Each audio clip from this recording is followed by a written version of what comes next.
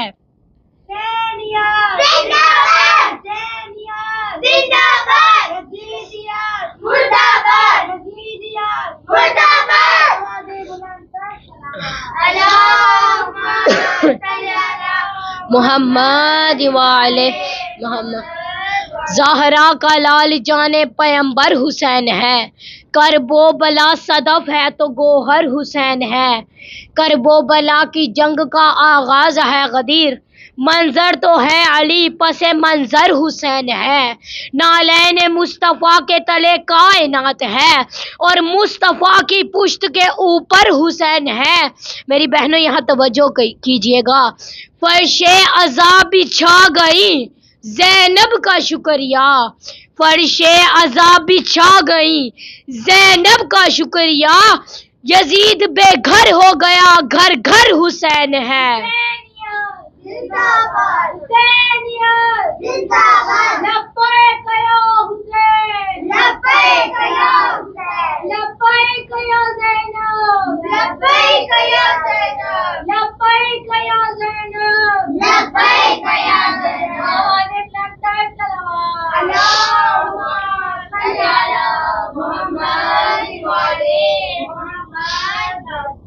میری اس مختصر سی گفتگو کا خلاصہ یہ ہے، میری اس مختصر سی گفتگو کا نتیجہ یہ ہے کہ مولا علی کے چاہنے والے کنیزان زہرا اس غیبت جیسی بیماری سے کیسے بچیں۔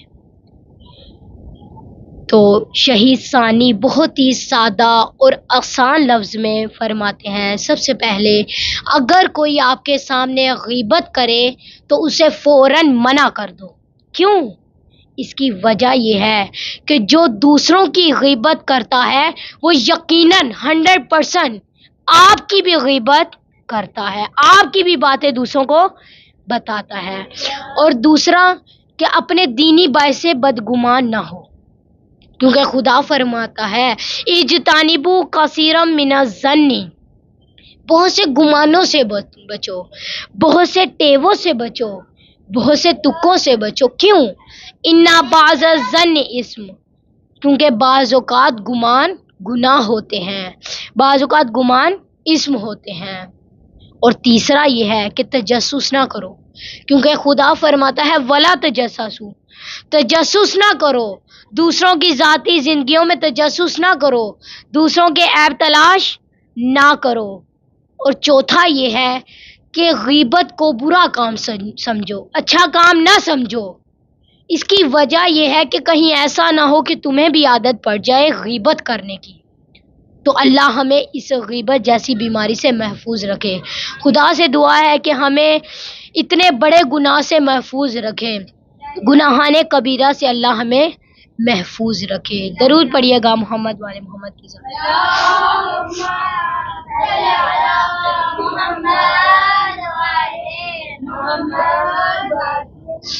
میں نے آپ کی زحمتوں کو تمام کیا، چند جملے مصائب کے آپ کے سامنے بیان کرنا چاہتی ہوں کہ دو موقعوں پر انسان کو اپنی اولاد پر بہت پیار آتا ہے۔ ایک وہ موقع جب چھوٹا بچہ اپنی توتلی زبان ہلا کر یا اشاروں سے باتیں کرنے لگے تو باپ کو بہت پیارا لگتا ہے، اور دوسرا موقع جو وہ جوان ہو کر باپ کے سامنے سے گزرتا ہے تو باپ کو بہت پیارا لگتا ہے۔ دیکھو دین کتنا پیارا تھا حسین کو کہ دین کی بقا کے لیے 6 مہینے کا علی اصغر بھی قربان کر دیا اور 18 برس کا علی اکبر بھی قربان کر دیا۔ کربلا میں ایک ایسا وقت آتا ہے جب حسین ابن علی کے سارے انصار مارے جاتے ہیں، جب حضرت عباس کے بازو کٹ چکے، جب اونو محمد کے گلے کٹ چکے، جب قاسم کا لاشا گھوڑوں کی ٹاپوں سے پامال ہو چکا، جب سارے انصار مارے گئے، تو ایسے موقع پر امام حسین نے فریاد کی، حل من ناصر ینصرنا، ہے جو کوئی میری مدد کو آئے، حل من مغیث یغیثنا، ہے جو کوئی میرے استغاثے کو سننے والا، ہے جو کوئی میری مدد کو آنے والا۔ اس کے بعد ایک عجیب استغاثہ بلند کیا، حل من ذاب یذوب عن حرم رسول اللہ، ہے جو کوئی نبی زادیوں کے پردے کو بچانے والا، ہے جو کوئی زینب و کلثوم کے پردے کو بچانے والا۔ عزادارو، بس اس استغاثے کا بلند ہونا تھا کہ حسین ابن علی کے خیمے سے رونے کی آوازیں بلند ہوئی۔ تو امام نے پوچھا کہ رونے کی آوازیں کیوں آ رہی ہیں؟ تو جناب رباب نے فرمایا کہ مولا، جب سے آپ نے استغاثہ بلند کیا ہے، علی اصغر نے اپنے آپ کو جھولے سے گرا دیا ہے۔ تو امام حسین نے فرمایا، رباب بچہ مجھے دے دو، شاید میں اس کی پیاس بجھا سکوں۔ عالم غربت میں جناب رباب نے تیار کرنا شروع کیا۔ اس سے پہلے جتنے بھی امام کے لشکر میں گئے تھے انہیں حضرت عباس نے تیار کیا، لیکن یہ کربلا کا واحد سپاہی ہے جسے ماں نے اپنی گود میں تیار کیا۔ ارباب عذاب سب جانتے ہیں کہ جب بچے کو تیار کیا جاتا ہے، سب سے پہلے منہ دھلایا جاتا ہے، پھر بالوں میں کنگھی کی جاتی ہے، تب باپ کو دیا جاتا ہے۔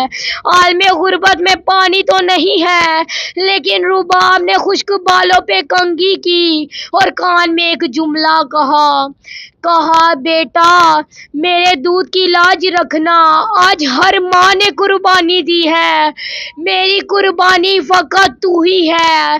بیٹا جب تک علی اکبر رہے انہوں نے برچی اپنے سینے پہ تو لے لی، لیکن بابا کو لگنے نہیں دی۔ عجب نہیں کہ علی اصغر نے ماں سے کہا ہو، ماں اس بات کی پرواہ نہ کرنا، اگر کربلا کے بن میں بابا کی طرف کوئی تیر آیا تو میں اپنے حلق پر تو لے لوں گا، لیکن بابا کو لگنے نہیں دوں گا۔ یہ کہہ کر بچہ باپ کی گود میں آیا۔ حسین ابن علی اصغر کو لے کر چلے۔ سورج کی تپش ہے۔ حسین نے اپنی ابا کا دامن علی اصغر کے چہرے پر ڈال دیا۔ میں ہاتھوں کو جوڑ کر عرض کروں گی، فرزند زہرا، سورج کی کرنیں علی اصغر کے چہرے پر پڑے، آپ سے برداشت نہیں ہوتا۔ آپ اس وقت کیسے برداشت کریں گے جب تیر علی اصغر کے حلق پر لگے گا؟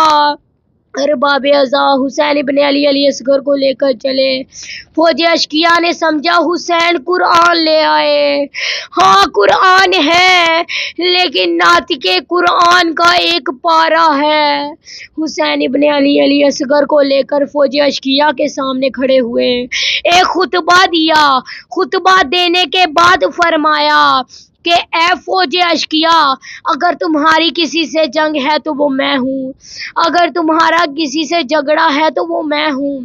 اس بچے سے تمہارا کوئی جھگڑا نہیں ہے، اس بچے کی ماں کا دودھ خشک ہو گیا ہے، اگر ہو سکے تو 2 گھونٹ پانی دے دو۔ ذرا سوچئے گا ارباب اعضا، حسین نے کتنا پانی مانگا ہوگا۔ وہ میری مائیں بہنیں جن کی گودیوں میں ننھے ننھے بچے ہیں، انہیں پتہ ہے جب بچے کو پیاس لگے تو اسے گلاس میں نہیں بلکہ 2 انگلیاں ڈبو کے منہ میں ڈال دی جائیں، بچے کی پیاس بجھ جاتی ہے۔ لیکن جس کی ماں کے حق مہر میں پوری کائنات کا پانی ہو، وہ کربلا کے بن میں اتنا غریب ہو گیا کہ اپنے بچے کے لیے 2 گھونٹ پانی مانگ رہا ہے۔ ارباب اعضا یہ منظر دیکھ کے فوجی اشقیاء نے رونا شروع کر دیا۔ عمر سعد ہرملہ کے پاس آیا اور کہا کہ اقطع کلام الحسین، حسین کے کلام کو قطع کر دو۔ اسلام نے کہا حسین کے کلام کو قطع کروں یا بچے کا گلا؟ اب ہرملہ نے ایک تیر کھینچا۔ یہ جو تیر علی اصغر کے حلق پر چلانے کے لیے کھینچا، یہ 3 شعبہ تیر تھا۔ یہ جنگلی جانور اور گھوڑوں کے شکار کے لیے استعمال کیا جاتا تھا۔ اب یہ جو تیر ہرملہ نے نشانے پر لیا، یہ تیر اس کے ہاتھ سے گر گیا۔ پھر اس نے تیر نشانے پر لیا، پھر تیر گر گیا۔ 3 مرتبہ اس نے تیر نشانے پر لیا، 3 مرتبہ تیر نیچے گر گیا۔ عمر سعد ہرملہ کے پاس آیا اور کہا کہ تو سب سے بڑا تیر انداز ہے، تیرا تیر نشانے سے کیوں گر جاتا ہے؟ تو اس ہرملہ نے کہا کہ میرے پاس آ۔ جب میں نشانہ لیتا ہوں تو خیمے میں کالے برقعے والی بی بی سر پہ قرآن رکھ کر کہتی ہے، اے ہرملہ تو اپنا تیر بھی دیکھ اور بچے کا گلا بھی دیکھ۔ بس ارباب اعضاء مشکل گھڑی آ گئی، مصائب کی گھڑی آ گئی۔ اب اس نے تیر نشانے پر لیا، تیر علی اصغر کے حلق پر لگا، بچہ باپ کے ہاتھوں میں منقلب ہو گیا۔ تاریخ کہتی ہے علی اصغر نے ایسے جان دی ہے جیسے مچھلی پانی سے نکل کر جان دیتی ہے۔